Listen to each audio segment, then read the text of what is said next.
Life is very much more exciting now than it used to be. You see, I have something more to expect, to look forward to watch. I really do eat better, and am more quiet than I was.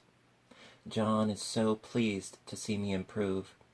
He laughed a little the other day, and said I seemed to be flourishing in spite of my wallpaper. I turned it off with a laugh. I had no intention of telling him it was because of the wallpaper. He would make fun of me. He might even want to take me away.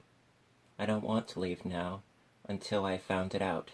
There is a week more, and I think that will be enough. I'm feeling so much better. I don't sleep much at night, for it is so interesting to watch developments, but I sleep a good deal during the daytime. In the daytime it is tiresome and perplexing. There are always new shoots on the fungus, and new shades of yellow all over it. I cannot keep count of them, though I've tried conscientiously. It is the strangest yellow, that wallpaper. It makes me think of all the yellow things I ever saw, not beautiful ones like buttercups, but old, foul, bad yellow things. But there is something else about that paper, the smell. I noticed it the moment we came into the room, but with so much air and sun it was not bad. Now we have a week of fog and rain, and whether the windows are open or not, the smell is here. It creeps all over the house. I find it hovering in the dining room, skulking in the parlor, hiding in the hall, lying in wait for me on the stairs. It gets into my hair. Even when I go to ride, if I turn my head suddenly and surprise it, there is that smell. Such a peculiar odor, too. I have spent hours in trying to analyze it, to find what it smelled like. It is not bad, at first, and very gentle, but quite the subtlest, most enduring odor I ever met. In this damp weather it is awful. I wake up in the night and find it hanging over me. It used to disturb me at first. I thought seriously of burning the house to reach the smell. But now I'm used to it. The only thing I can think of that it is like is the color of the paper, a yellow smell. There is a very funny mark on this wall, low down, near the mopboard, a streak that runs round the room. It goes behind every piece of furniture except the bed, a long, straight, even smooch, as if it had been rubbed over and over.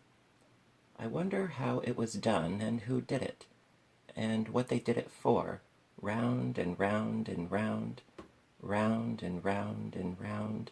It makes me dizzy. I really have discovered something at last.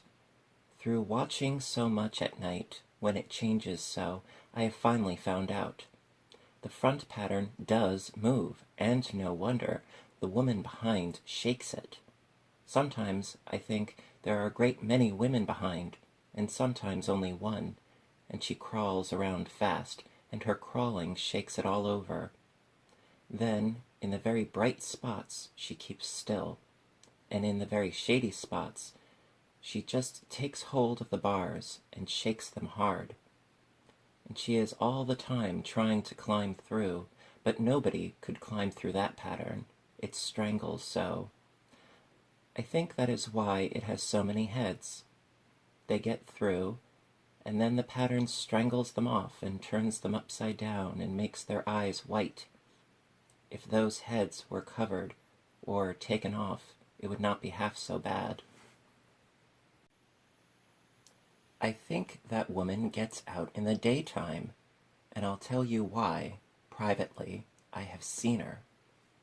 I can see her out of every one of my windows. It is the same woman, I know, for she is always creeping, and most women do not creep by daylight. I see her in that long, shaded lane, creeping up and down.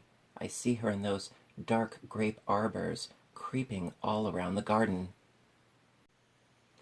I see her on that long road under the trees, creeping along, and when a carriage comes, she hides under the blackberry vines.